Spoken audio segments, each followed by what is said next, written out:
Je pensais pas qu'on passerait autant de temps à la rééditer que ceux qui ont créé la revue à la faire, parce que Midi Minuit c'est 62, 72, 73 grosso modo, même 71 en réalité si on prend le dernier numéro publié. Et nous effectivement on s'est lancé en 2011 et on achève là la réédition intégrale en 2021.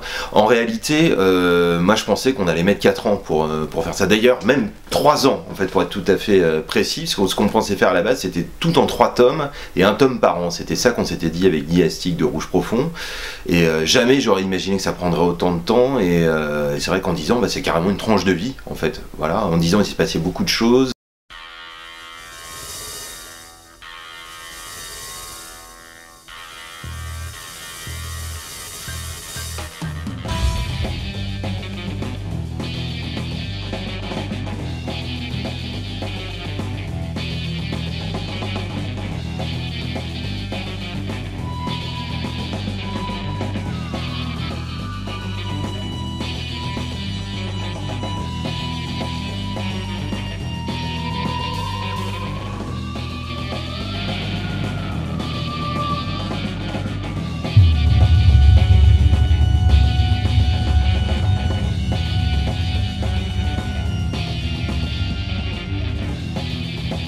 Il y a eu des rencontres fabuleuses avec Edith Scom, qui a été vraiment la marraine de cette intégrale, qui nous a soutenus dès le début et qui nous a quittés maintenant il y a déjà 2 ans, hélas. Il y a eu la rencontre avec Barbara Steele, qui a été aussi incroyable, qui a été la 2e marraine de cette intégrale et qui nous a soutenus jusqu'au bout. Il y a eu la rencontre avec John Landis, qui est le préfacier de ce volume 4. Et puis aussi en 10 ans, il y a des gens qui nous ont quittés, Michel Camp, voilà, avec qui on s'était lancé tous les deux, on s'était associés tous les deux sur cette intégrale, et lui il nous a quittés peu de temps après la sortie du volume 1, fin 2014, ça fait déjà il y a 7 ans, et puis beaucoup plus récemment Jean-Claude Romer, au mois de mai dernier.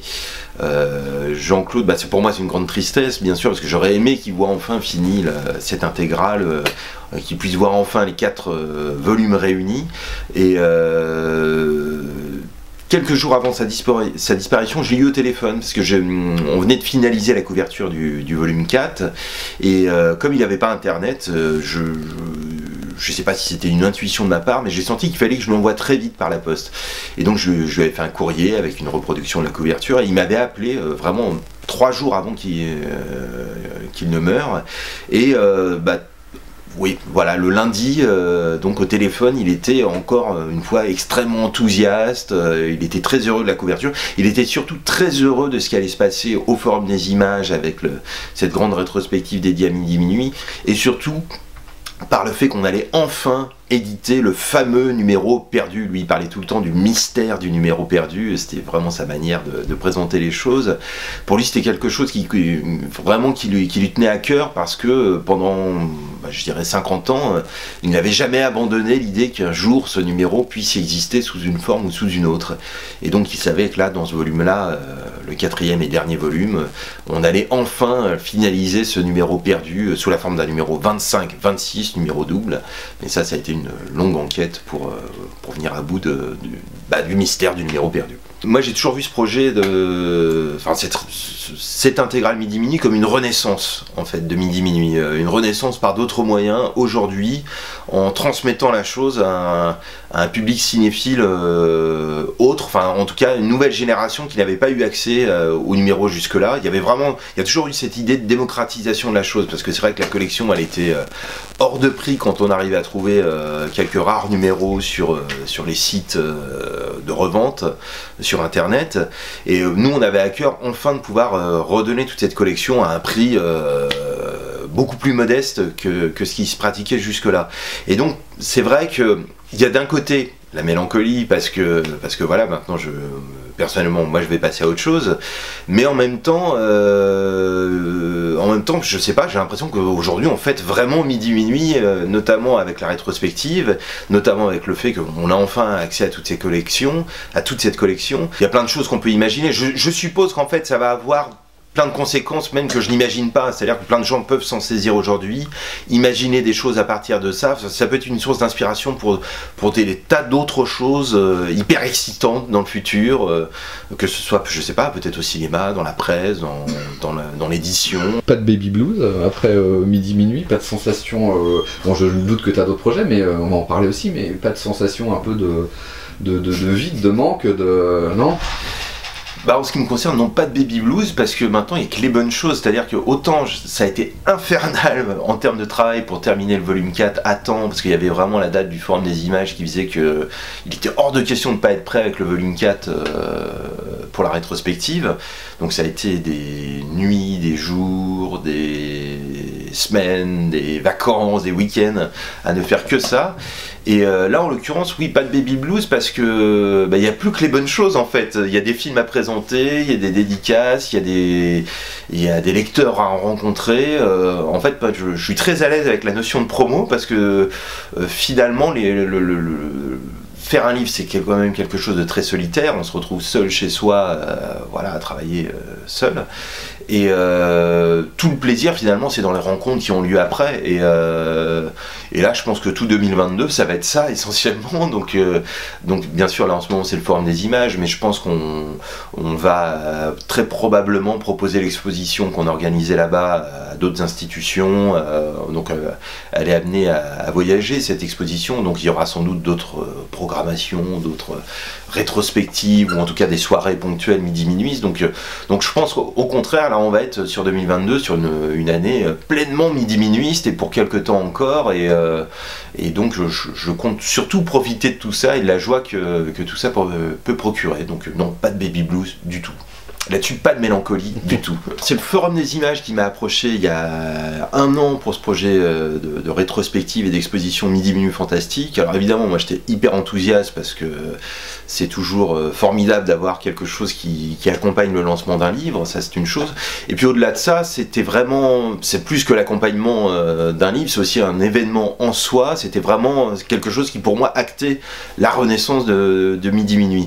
Ce qu'on a tenu à faire en termes de choix sur la programmation, parce que j'étais pour le coup vraiment associé à la programmation, c'était à la fois de se focaliser sur les films emblématiques de Midi Minuit qui sont sortis au moment où la revue existait, donc vraiment se concentrer sur les années 60 et 70, et en même temps de chercher un petit peu l'héritage du regard Midi Minuiste dans le cinéma actuel, voilà, et notamment dans le cinéma français. Alors pour les années 60, bah, c'est très simple, on a été du côté de la Hammer, on en a choisi 3, c'est-à-dire les 2 premiers vraiment hyper emblématiques, Le Cauchemar de Dracula et La Revanche de Frankenstein, et un Hammer plus tardif, Dr Jekyll et Sister Hyde, pour illustrer le fait que la revue était restée vraiment fidèle à la Hammer tout au long de son existence, et pour une raison évidente, c'est que la cinéphilie fantastique telle que l'envisageait Midi Minuit, c'est vraiment le goût allié des mythes et de la subversion, et Sister Hyde, c'est vraiment, on est vraiment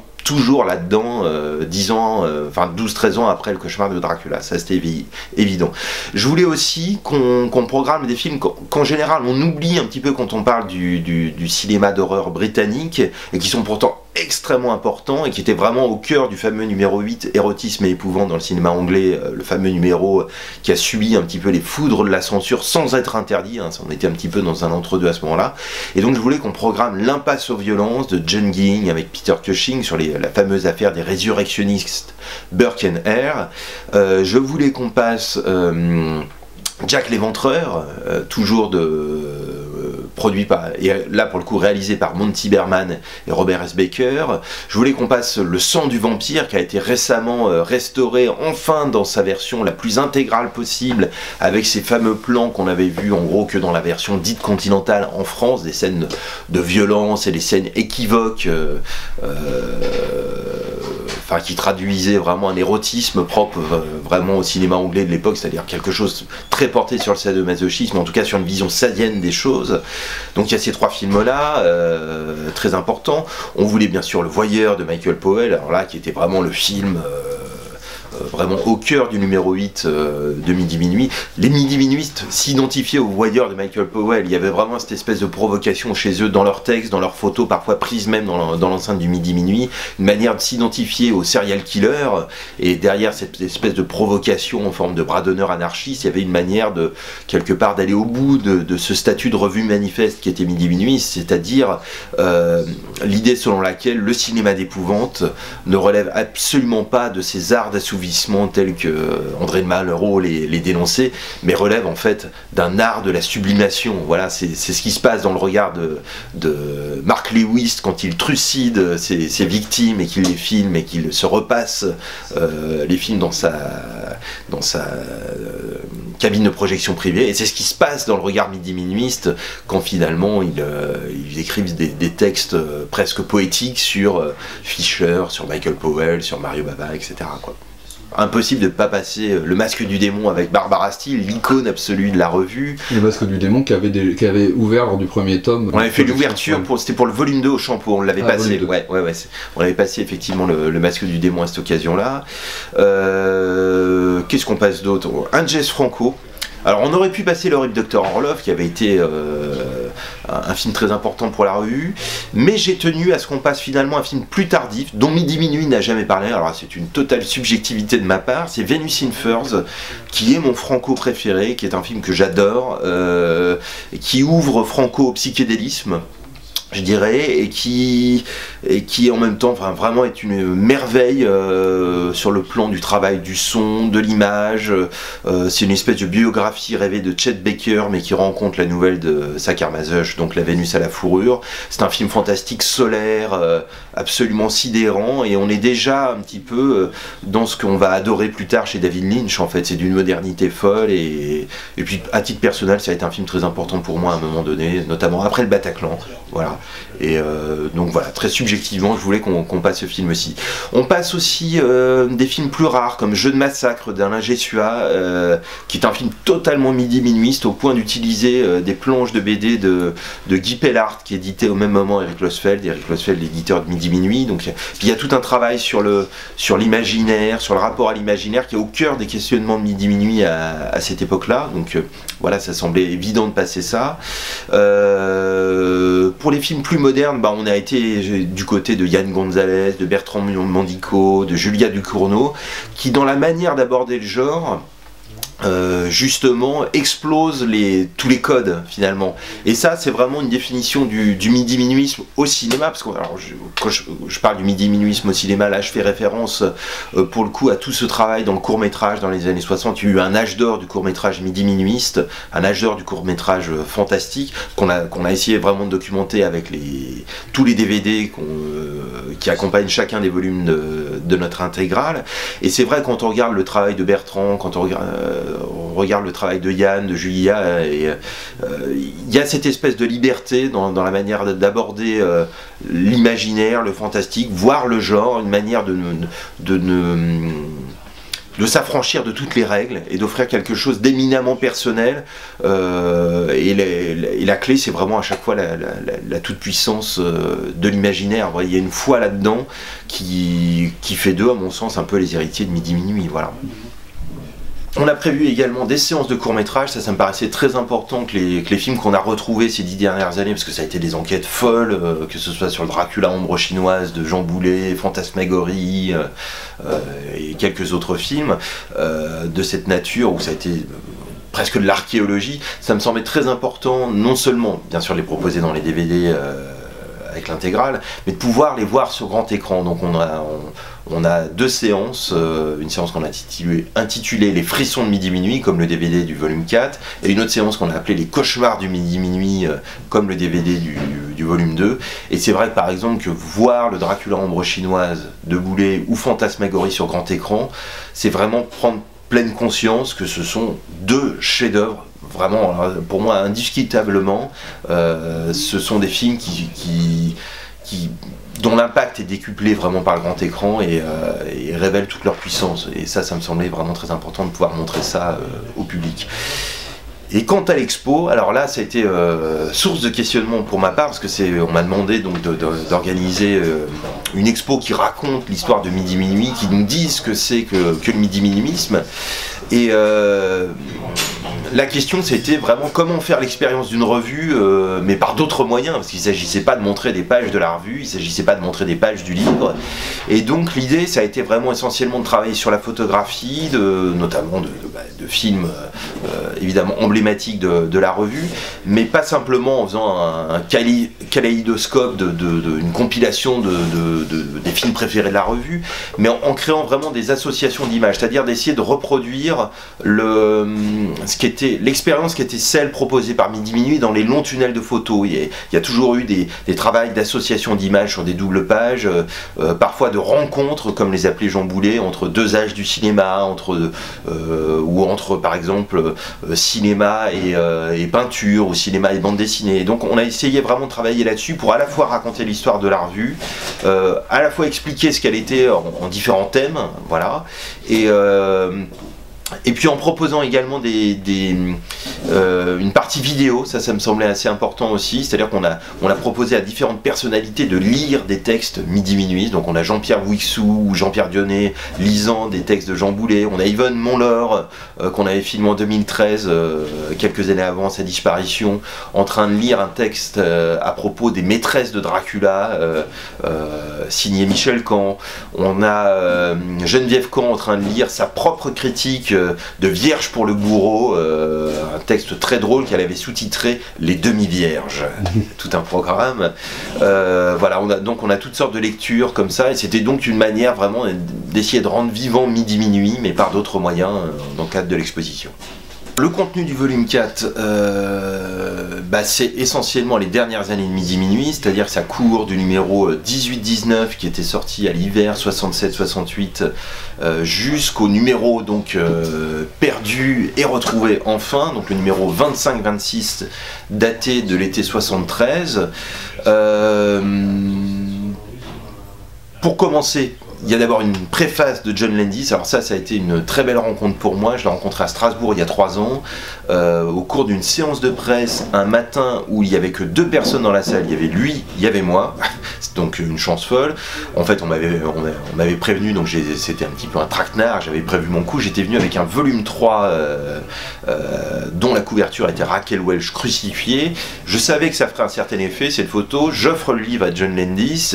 Lui, il me fait un regard... Enfin, c'est pas moi qui l'adresse le regard, c'est plutôt Raquel Welch, et c'est littéralement les yeux qui sortent de leur orbite. On aurait dit le loup de Tex Avery, c'était un peu ça. Je me retrouve dans cette situation complètement dingue où il me demande de lui dédicacer le livre. Alors là, c'est vraiment le monde à l'envers. Je lui fais ses dédicaces où je lui explique qu'en gros, j'ai découvert le cinéma et la musique grâce à lui, parce que le premier film que j'ai vu à l'âge de 3 ans, c'était les Blues Brothers.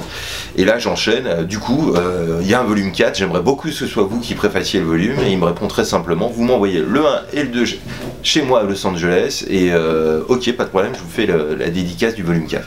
Alors ça a été formidable parce qu'effectivement il a tenu parole, il m'a envoyé un texte extrêmement savoureux, très drôle, où il explique notamment que Midi Minuit c'était déjà un objet de collection pour lui quand il était gamin et qu'il arpentait les rues à Hollywood Boulevard dans les années 60, qu'il collectionnait les numéros de la revue sans d'ailleurs pouvoir lire un traître mot de français, donc il n'a jamais compris ce qui était écrit à l'intérieur, mais ça lui semblait très important. Les numéros de Midi Minuit, donc du 18-19 jusqu'au numéro 25-26, c'est vraiment la période finale de Midi Minuit, et c'est une période que moi j'avais à cœur de réhabiliter, parce que à l'époque les amateurs de Midi Minuit, ça a été un moment où ils ont souvent moins saisi ce qui se passait, ils ont moins saisi les choix éditoriaux de la revue. C'est l'époque où en gros l'écran fantastique va apparaître en 69, où Mad Movies va apparaître en 72, et du point de vue de cette nouvelle génération de cinéphiles, ou de ceux qui avaient suivi Midi Minuit depuis le début, on s'éloignait peut-être un petit peu trop des classiques, c'est-à-dire des monstres du bestiaire habituel de la Universal, de la Hammer, les vampires, les loups-garous, toutes ces choses-là.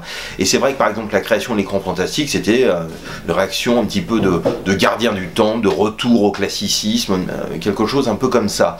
Et En fait, quand on prend ces numéros aujourd'hui, quand on les regarde objectivement, on s'aperçoit qu'en fait ils étaient totalement d'avant-garde et qu'ils ont épousé vraiment avec des années d'avance les évolutions les évolutions du cinéma de genre. En fait, on vit complètement dans l'héritage aujourd'hui de ces dernières années de Midi Minuit. En fait, c'est une époque foisonnante pour Midi Minuit. On défend à la fois un certain cinéma d'auteur qui peut être celui de la nouvelle vague, donc Godard avec Alphaville, Truffaut avec Fahrenheit 451, ce genre de choses. On va défendre en même temps toujours le cinéma bis, hein, bien sûr, parce qu'il ne s'agit pas du tout d'abandonner la Hammer, d'abandonner Mario Bava, d'abandonner tout ce pan de cinéma, mais en même temps on va vraiment chercher le fantastique partout où il est, et on va par exemple jusqu'au Japon, où quelqu'un comme Roland Le Thème va faire des grands entretiens 30 ans avant tout le monde avec Seijun Suzuki, notamment par rapport à la barrière de chair qu'on programme d'ailleurs au Forum des Images, ça j'y tenais aussi, mais également avec Koji Wakamatsu, avec Inoshiro Honda, voilà, donc il y a vraiment un tropisme japonais très très fort dans ces derniers volumes. On touche vraiment à l'actualité aujourd'hui du cinéma de genre. Aujourd'hui on sait que c'est vraiment quelque chose de très important, le Japon à ce niveau-là, et les dernières années de Midi Minuit, donc c'est vraiment quelque chose d'extrêmement foisonnant. On entremêle les arts, la bande dessinée, les arts graphiques, la littérature. Il y a des choses qui vont carrément vers expérimental. On a des extraits de livres également d'Eric Losfeld qui sont importants. Je pense à la monnaie vivante de Pierre Klosowski, avec ses dessins, avec ses photos de Pierre Zucca qui sont extrêmement impressionnantes. Et c'est vraiment une revue à son sommet en fait. Dans ces années-là. Alors certes, elle subit les foudres de la censure en fait c'est son éditeur Eric Losfeld qui est largement visé par les autorités, et donc il y a ce moment-là en 1968 lorsque le numéro 20 sort, où pour la première fois Midi Minuit est interdit de vente aux mineurs, ce qui va quasiment provoquer sa faillite.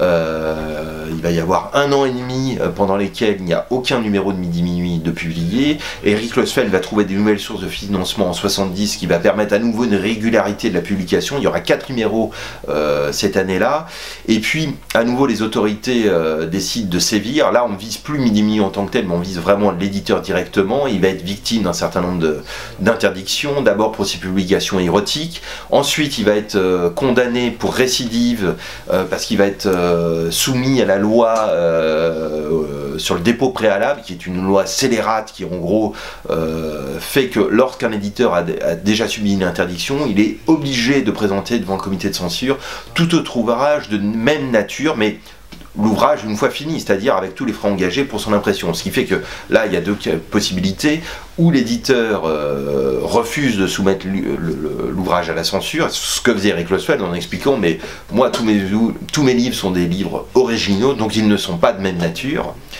Et là, il pouvait se mettre en tort et subir de nouvelles condamnations pour récidive, donc chose encore plus grave. Ou alors, au contraire, il reconnaissait que l'ouvrage était de même nature, mais s'il est de même nature, donc ça supposait de l'interdire à nouveau. Donc, quadrature du cercle. Chose impossible, et donc Eric Losfeld s'est retrouvé avec de multiples condamnations. Il a dû payer des amendes exorbitantes, il a été déchu de ses droits civiques pendant 5 ans, c'est quand même inouï quand on y pense. Au début des années 70, on pourrait croire qu'avec mai 68, la bataille culturelle est gagnée. C'est vrai que la bataille culturelle est gagnée, parce que Midi Minuit à ce moment-là a réussi à imposer ses vues, a réussi à créer une nouvelle génération de cinéphiles fantastiques, a réussi à imposer ses grands auteurs clés à des revues comme les Cahiers du cinéma ou Positif, hein. C'est le moment où Terence Fisher va être défendu comme un grand auteur moderne sous la plume de Serge Danet par exemple, mais en même temps ceux qui avaient le pouvoir, qui étaient dans les bureaux du comité de censure, dans les bureaux du ministère de l'Intérieur, mai 68 ou pas, ils sont toujours en place après 68, voilà, ils sont toujours en place dans les bureaux, et donc les vieux cons ont toujours le pouvoir, et leur velléité d'interdire sont toujours là. Et manifestement il y avait vraiment une envie de régler son compte à Eric Losfeld qui a fini par marcher.